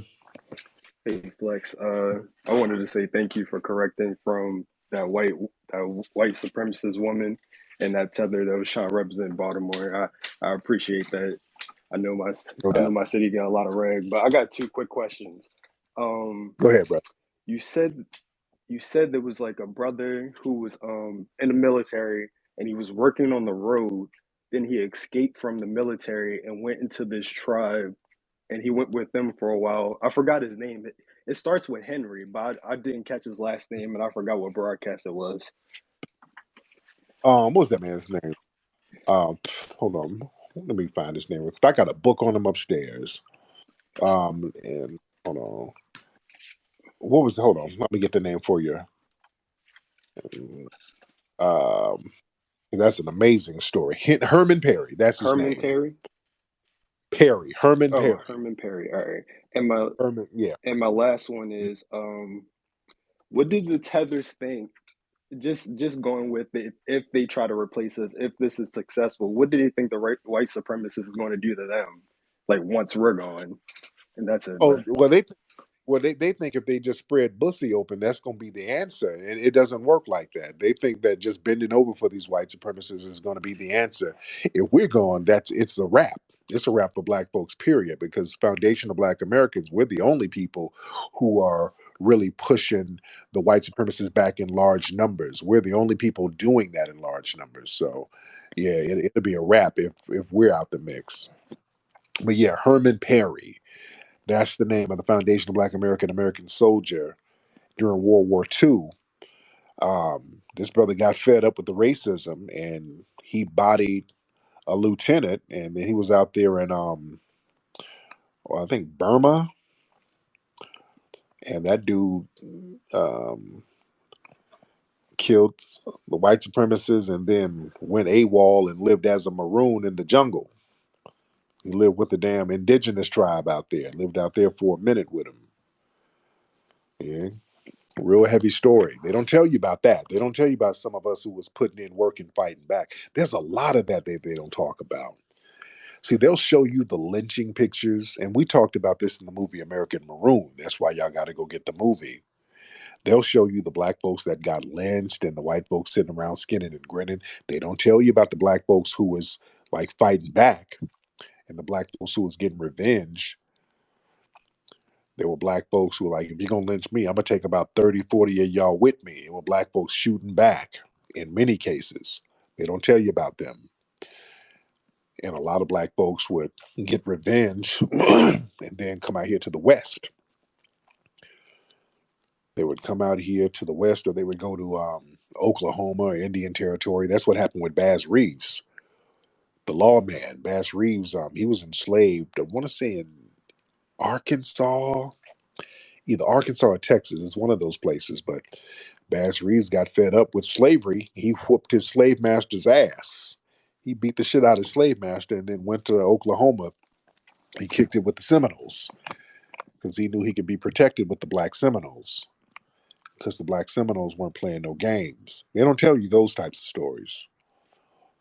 You know, we weren't just sitting around taking ass whoopings all the time. We got a real deep history as foundational black Americans. The white supremacists know. That's why they don't like us talking about foundational black American history. See, that goes back to that Ron DeSantis stuff. See, notice they don't have a problem with us talking about black history as long as the focus is Africa. As long, like in Cobra and Narc, all of them running around talking about Africa this and Pan Africa that, they'll give them all the money they need. They're talking about repatriating, and some people from Cobra came to one of my lectures in Boston, and they came, hey Tariq, we want to talk to you and let you know what Cobra is about. And they left me some stuff. I'm like, oh hell no. They're talking about we need to repatriate U.S. government need to help us get some land in Africa. And I'm like, man, get the hell out of here. Nah, hell no. I recognize them being some Democratic shills a long time ago. That's why they love propping them up. If they propping these niggas up real heavy, that's a problem. So yeah, if we're talking about Africa and Egypt and ancient Ghana and all of that stuff, they have no problem with it, and that's cool to talk about ancient African history. That's fine. But notice when we start talking about, hey, wait a minute, I don't really want to go 7,000 years into Africa. Let me go back a few generations to talk about what's been going on here. Let's uncover the stuff here with foundational black Americans. Let's talk about this stuff because y'all got a lot of this that's covered up. That's when they're like, oh, wait a minute now. That's hold on, critical race theory now. Oh Lord, we can't have that in the schools. Now that's gonna make the white kids feel bad. Yeah. All of that is capped. They see, family, I'm telling y'all, all of this pushback from FBA history, because that's what it is our history specifically. When they say, well, we don't want to talk about slavery. No, y'all don't want to talk about who was fighting back during slavery. See, that's not what they want to, it's not about them not wanting to make the white kids feel bad. That's all cap. They don't want you uncovering the truth, showing, especially in Florida, how the black folks in Florida, let's go to Florida specifically, and that's what my movie American Maroon was about. The black folks in Florida was whooping ass and taking damn names. And they don't teach that in schools out there. And they don't want to teach it in school out there. They don't want to teach you that black people in Florida were going around burning down all the plantations in Florida. Most of them plantations in Florida were burned down by foundational black Americans, the Maroons and the Seminoles, and they were freeing themselves without any white help. See, they'll talk about Harriet Tubman, and we love our Queen Mother Harriet Tubman. That's because the white church was helping her. White people were, so white people can kind of take credit for Harriet Tubman, which they like to do. They love taking credit for the Underground Railroad. On my broadcast the other day, I was talking about Procter and Gamble, that family, sitting up here lying, talking about they were abolitionists and they were helping folks on the Underground Railroad, which is all cap. If you listen to white people now, yeah, my great great grandfather was on the Underground Railroad. They helped black people. Look at the white people who called up today. My family helped black people before. Yeah, all of y'all all helped us out. Okay, yeah, sure. If you let them tell it, we're getting all of this help from your families. Well, damn it, why were we suffering so damn much? if we were getting all this help. They love rewriting history. The people in the dominant society, they all omit shit and tell the same lie. All of them were abolitionists. All of them fought in the civil rights movement. Oh, when old girl said that, I'm like, oh God, oh God. All of them fought in the civil goddamn rights movement. Every white person in America fought in the civil rights movement. If you let them tell it, all of them marched with Dr. King. All of them rode on the bus with Rosa Parks. All they were all there. If you let them tell it, all of them fought for the Union. Nobody fought for the Confederacy. Notice that. Not there's not one descendant of the Confederate fighters. None. Everybody's descendant. Well, we died. The Union, my descendants in the Union soldiers, they fought to free you. So that's your reparations. Stop it. So none of you are descendants of the Confederates. None of you. Okay. So yeah, they lie by omission. They tell the same recycled lies. It goes in one ear and out the other. Family don't believe none of them. See, that's why we got to be on our own wave, and we have to teach history on our own terms. Let me get a couple of more folks in here because we've been in here for a long time, and let me see. Let's get one more good one. Now, Day Zero, I've had you on before. Day Zero, I've had you on before. I forgot. I know you're a troll, but I forgot what your troll style is. Some of you trolls, y'all not that creative. Y'all have the same kind of style of trolling. Let me remind myself of where did he go? I think when I called him out, he bounced. He like, oh fuck, he's on to me, man. So yeah, I think he bounced. There he is. Day Zero. Remind me of your trolling. Now remember your thing. Remind me of your trolling. Go ahead, Day Zero. No, Tariq, you say that every time. I'm not a troll. Okay, okay. What's going on with you, Hey, bro? what's going on? Be one to the family. I'll make a couple quick points and I get out of here.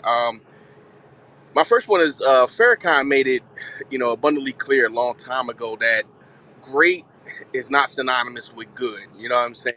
Right, And the right. same thing with help. Help is not synonymous with good as well. A lot of people, say help. Yeah, well, how did you help? Put it in context. You might have been. And that leads into my other point is I wish also we as a community give a little bit more credit to Steve Coakley work as well, because Yes, Steve yes, Coakley talks a lot about the boule and these agents yes. that's around, so I would love to see at some point in the future we give some credit to his work. Oh yeah, Steve, oh yeah. Steve Coakley break that down. Abs- Absolutely. We got a plaque in the Hidden History Museum commemorating Steve Coakley. So yeah, yeah, yeah. I'm very familiar with Steve Coakley. Who's this? Kai. Yes. Hello. What's up? Hi, Kai. Hey, what's up, Tariq? How are you, Kai? Where are you from? I'm from Australia. This is like the Oh, second time we spoke. You always forget. yes, I forgot. I forgot speaking with you. So what's on your mind, Kai? Man, listen, this is crazy. These Jewish people saying they're not white. One of my professors is Jewish. What they do is they change their name once they leave Europe. Like she literally came from Poland like less than 10 years ago and she fully changed her name. Yeah, You know yeah, what I yeah. I mean, mean? yeah. I mean, there's Jewish people who are white, and there's Jewish people who are black. So yeah, I don't. That's kind of a deflective cop out when people do that. That's a way to just kind of waste time with that non sequitur argument. Let's get what's your name? Web Tay Brand. Okay, Tay Brand something. Turn your microphone on. Web and Design or whatever your name is. Um, all right. Tay Brandingo. Is that your name? Mm, I don't know why certain people get in the queue and then they don't want to talk. Excuse me. Certain people hop in the queue and then they don't want to say nothing. All right, so let's get Miriam. Well, hold on, let me get Miriam in here. Miriam, hop on. Miriam. Uh, Hey, good morning, Tariq. Good morning, family. B1. Hi, Miriam. How are you, dear? Are you whispering because it's late over there? Yes, because it's 3:22 in the morning, plus I'm on the clock. So, but I had to tap in, family. Are you working at a group home or something? No, I do private nursing. I'm in the Okay, medical field. there you go. What's on your mind? You don't want to wake up somebody who's trying to get their bread pudding at 7 o'clock in the morning. Yeah. Hey, hold on, what's all this goddamn noise in here? Hold on. Get my pee bucket. I gotta go No, real quick. Hold on. Hold on. You know my prostate is acting up. You need to come on in here now. Get your glove and come on in here and do something to me. Uh, you're making too much noise, woman. Hold on. Give me a sponge bath because I'm up now. you are not right, Tariq. But I did want to just call attention to the HR 41. I mean, Yes. four two bill. Yeah, that bill is very serious, which we call the Yeah. Black Genocide Bill. So we definitely have to keep Yeah. watch on that. But no, I actually work with child, so Oh, not good, good. Percy not this time. You're working person. You're like, hold on, all this goddamn noise this time I'm on it. Hold on now. I supposed to watch the Today Show. I'm gonna be tired. You making all this goddamn noise. It's late in here now. Now, go on in there. And get me some of them pork skins in there because I'm hungry. Y'all didn't feed me before I went to sleep. Before I got my blood pressure medicine. Goddamn it! Now I'm gonna need a massage and I'm gonna need me some orange juice. A whole sponge bath before it's orange juice, which you got to eat with a spoon. Love you, love you, family. Lord. All right, baby. You be good. Be good. Thank you, dear. Lord. Don't want her to get in trouble with Percy Earl in there. Man. But anyway, let me get out of here, man. Let me get out of here. Anyway, it's been real. Go get the movie, man. Look, American Maroon, American-Maroon.com. Get that movie, man. Real good stuff. Also, get the movie Buckbreaking, That's very good. Y'all follow me on my YouTube channel, Tariq Radio. Um, this week we're gonna have a real deep broadcast this week, and then we're gonna announce the deodorant package that we got. We're gonna announce that probably tomorrow or Wednesday, ladies and gentlemen. So you guys stay tuned for that, and y'all have a great night. Papi Akute and Lola Vuve to the family. Y'all be good.